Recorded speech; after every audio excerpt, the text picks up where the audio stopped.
Welcome back, ghouls and gals. Today we are doing our first of two movie reviews for Body Horror Week here. Today we're talking about Body Melt from 1993, one of my favorites when it comes to grotesque, just disgusting effects. So we're gonna break the movie down, so stay with me here. If you enjoyed this video, please go ahead and give this a thumbs up, subscribe for more, check out all of my links down below if you'd like to see any more of me or support the channel any further.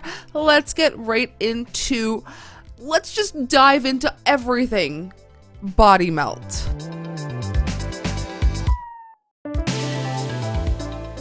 Now this is written, directed, composed, and special effects. All that is done by Philip Brophy. This comes in at an hour and 21 minutes. I love the runtime. And it had multiple releases between December 1993 and October 1994. Residents of peaceful Pebbles Court, Holmesville are being used unknowingly as test experiments for a new body drug that causes rapid body decomposition and painful death. Doesn't that sound like just a fun time? This is actually a satire, though, about the 90s self-improvement craze. I guess the overall health obsession craze, especially the obsession with supplements, fitness, and clean living. It also explores themes of corporate evil, which there's a lot of, and urban alienation, as the poor residents of this tiny, tight-knit community are unknowingly being used in a drug trial, essentially. If you think about it, they are just being given this supplement without really knowing the effects it will have. So let's talk about that. These people actually have no idea the danger that is brewing in their bloodstreams, and the fact that it is your own body attacking you, essentially, and you have no idea what's going on. It's just kind of happening, and you gotta let it happen. That's the scariest part about this film for me. Set in the very fictional Melbourne suburb of Pebbles Court, Body Melt begins with residents unknowingly participating in a grotesque pharmaceutical experiment. Like I mentioned, they're given a new health supplement called Vimuville, which is supposed to optimize their bodies, but instead causes extreme and horrifying side effects. The film follows several interconnected storylines as residents experience extreme and bizarre transformations, such as, but not limited to, exploding organs, oozing body fluids, uncontrollable hallucinations, and grotesque body mutations, almost in a street trash meets society kind of way, which that's a perfect marriage for me. Each group of residents reacts to the supplements differently depending on their physiology, lifestyle, or personality, but underneath all of the goo and gore, it's an incredible satire, like I mentioned, on health culture, vanity, and pharmaceutical corruption. So let's talk about the body horror in this movie specifically, because that's what we're here for, right?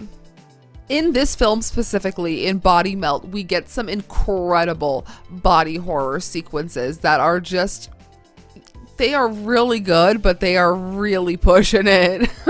We get, starting off lightly, a little bit of tongue mutation, and then moving into more extreme things like an exploding pregnant woman, lots of face melting, excess ooze and goo.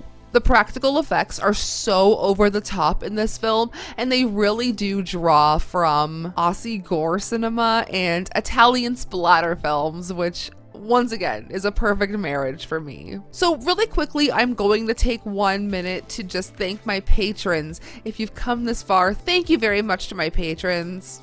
For $2 on my Patreon, you can watch this movie and every other film we talk about for my themed horror movie weeks. And every Friday, I've been trying to upload an older horror movie for free so that we can all have access to an accessible horror catalog. So thank you to my patrons. Check out the link in my description if you would like to watch Body Melt and all of the other films I've talked about previously for my themed movie weeks. But let's dive back into the body horror.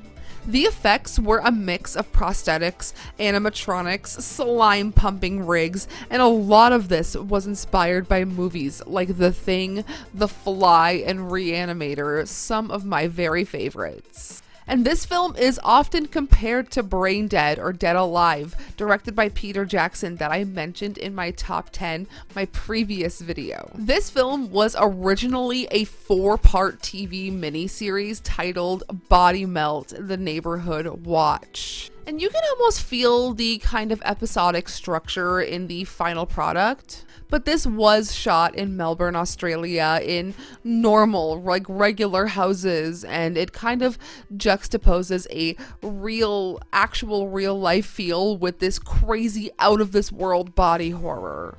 And very quickly, fun fact, there is an inbred family in this movie as an ode to the family in the 1973 Texas Chainsaw Massacre. So just to wrap this up, I just want to talk about Philip Brophy really quick. Like I mentioned, he directed, he wrote, he composed for this film. However, he directed and designed a lot of the special effects, using the sounds of, you guessed it, raw meat and animal parts.